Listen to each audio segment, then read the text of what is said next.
আসসালামু আলাইকুম, শুভেচ্ছা নেবেন। আসুন সকলে মিলে খারাপকে প্রতিহত করে দেই।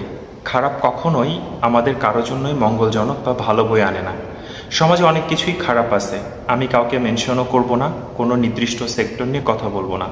তবে কোনটা খারাপ কোনটা ভালো, বিশেষ করে যারা যুবক শ্রেণী আছে, যারা একজন প্রাপ্তবয়স্ক মানুষ আছে, যারা বয়োজ্যেষ্ঠ আছে, যারা কর্মজীবনে অতিবাহিত করতেছেন, তারা প্রত্যেকেই জানেন খারাপ কোনটা ভালো কোনটা। এখন আপনি আপনার জায়গা থেকে যদি আপনার নিয়ন্ত্রণের যে জায়গা, কন্ট্রোলিংয়ের যে জায়গা, সেই জায়গাটা থেকে যদি স্কিপ করেন, সেই জায়গাটা থেকে যদি সরিয়ে দেন, তাহলে খারাপ কখনো অগ্রগামী হতে পারবে না, না এবং না। একটা কথা মাথায় রেখেন, প্রত্যেকটা ফসলের মাঠে কিছু আগাছা জন্ম নেওয়াটা প্রকৃতিরই একটা বৈশিষ্ট্য। ঠিক তদ্রূপ আমাদের সমাজে, আমাদের মন মানসিকতায়, ইভেন কি আমাদের ব্যক্তিগত জীবনেও আপনি যেভাবেই উদাহরণ দেন না কেন, আমাদের চুলগুলি কেটে ড্রেসিং রাখতে হয়, দাঁত ব্রাশ করতে হয়, মুখ ধোলাই করতে হয়, শরীরে অনেক নোংরা জমে, ব্যাকটেরিয়া হয়, আমরা যেরকম পরিচ্ছন্ন রাখি আমাদের মানব জীবনটাও ঠিক তদ্রূপ।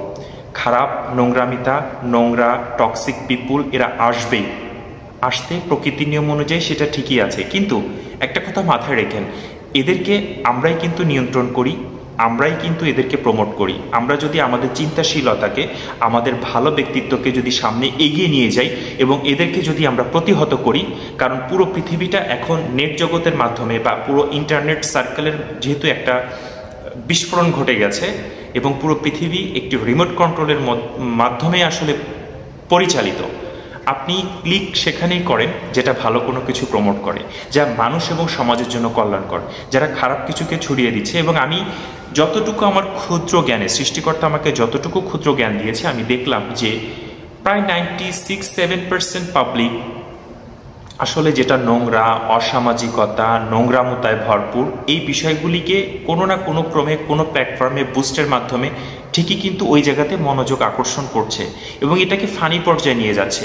লজ্জাহীনতা, নেশা করা, যৌন বিকৃতাচার, এই বিকৃত বিষয়গুলি সব কিছুকে কিন্তু নিয়ন্ত্রণ তো প্রত্যেক ব্যক্তির, প্রত্যেকটা ডিভাইস কিন্তু আপনার কাছে আছে। আপনি যদি এটাকে প্রমোট না করেন, আপনি যদি স্কিপ করেন, রিপোর্ট করে দেন, ইভেন কি যারা ভালো প্রফেশনালিজম আমি মনে করি তারা প্রত্যেকেই যদি এটার বিরুদ্ধে রুখে দাঁড়ায়, তাহলে অবশ্যই এই সমস্ত নোংরা মন মানসিকতা, সমাজের আবর্জনা তারা পশ্চাদে চলে যেতে বাধ্য এবং বাধ্য। কারণ কেউ যদি না দেখে তাদের ভিউয়ার্স হবে না, কেউ যদি ওটা প্রমোট না করে, কেউ যদি নিজের বিবেকের কাছে সুরসুরি না দেয়, তাহলে এই জিনিসগুলি কখনো আরেকটা জায়গায় শেয়ার হবে না। আপনি শেয়ার করবেন না, আপনি প্রমোট করবেন না, আপনি দেখবেন না, ও কয়দিন নাচানাচি করবে। একটি ডক্টর হয়ে যদি সিগারেট খেয়ে এসে রোগীর প্রেসক্রিপশন লেখে, তাহলে কি ডক্টরের সেই সিগারেট খাওয়াটা কি বৈধ হয়ে যাবে? একজন আর্টিস্ট যদি নোংরামোতা টাকার বিনিময়ে পাবলিসিটি করে, তাহলে সেই নোংরামোতাটা কি ভালো হয়ে যাবে? একজন ভালো গুড প্লেয়ার যদি টাকা খেয়ে ম্যাচ ফিক্সিং করে, তাহলে কি সেটা ভালো হয়ে যাবে, নৈতিক হয়ে যাবে? কখনোই হবে না। একজন ধর্মযাজকও যদি তার কাজগুলিকে অনৈতিকভাবে কাজ করার চেষ্টা করে, তাহলে কি সে ভালো হবে? কখনোই কিন্তু হবে না। সুতরাং আপনার উচিত হবে ভালো কাজগুলিকে প্রমোট করা, পৃথিবীকে এগিয়ে নিয়ে যাওয়া, সুন্দর একটি প্ল্যাটফর্ম করা, যার মাধ্যমে আমরা শিখতে পারি, আমরা জানতে পারি, আমাদের নেক্সট জেনারেশন একটা গুড প্ল্যাটফর্ম পায়। ঠিক অনেকটা অ্যাটম বোমার মতো তৈরি করা হয়েছিল ভালো একটা উদ্দেশ্য নিয়ে। যিনি আবিষ্কারক ছিলেন তিনি আবার আন্দোলন করে গেছেন যে আমি মানুষ হত্যার জন্য এটা আবিষ্কার করি নাই। সুতরাং আপনাকে আমাকে এগিয়ে আসতে হবে, সমাজের এই যে অগ্রগামিতার যে পথিক, এর অংশীদার হতে হবে। তাহলে আমরা ভালো থাকবো, আমাদের পরিবেশ ভালো থাকবে, আমাদের জেনারেশন ভালো থাকবে। আশা করি আমি অনেক ক্ষুদ্র মানুষ, তারপরও আপনাদের মনে যদি এতটুকু পরিমাণ উদ্বেলিত করতে পারি যে ভালোর পথে আসুন, ভালো প্ল্যাটফর্মকে গ্রো করুন, তাহলে অবশ্যই লাইক করবেন, কমেন্ট করবেন বা আপনার মতামত জানাবেন কোন সেক্টরে আরও ভয়েস রাইজ করে কথা বলে ভালো হবে। অন্তত ক্ষুদ্র কিছু মানুষের, আমি মনে করি আমি যদি 100 মানুষকেও ভালো জায়গায় গুড কনভার্ট করতে পারি, সেটা অনেক ভালো হবে। তো প্রিয় দর্শক শ্রোতা, আশা করি ভালো থাকবেন, নিজে ভালো থাকবেন এবং ভালোকে প্রমোট করার চেষ্টা করবেন।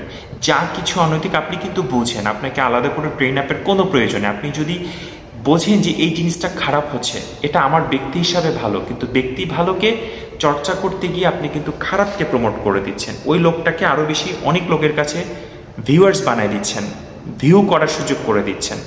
সুতরাং আপনি পারেন কিন্তু কন্ট্রোলিংয়ের জায়গাটা, ঘড়ির সুতাটা আপনি টেনে ধরতে পারেন। সো আপনি যেন একজন খারাপ কোনো কিছু পাবলিসিটির অংশ না হয়ে ভালো কোনো কিছুর পাবলিসিটির অংশ হন, এটাই প্রত্যাশা রাখবো। আবারও আপনার ভালো কামনা করে এখনকার মতো মেহেদী হাসান সোহানী বিদায় নিচ্ছি। আল্লাহ হাফেজ।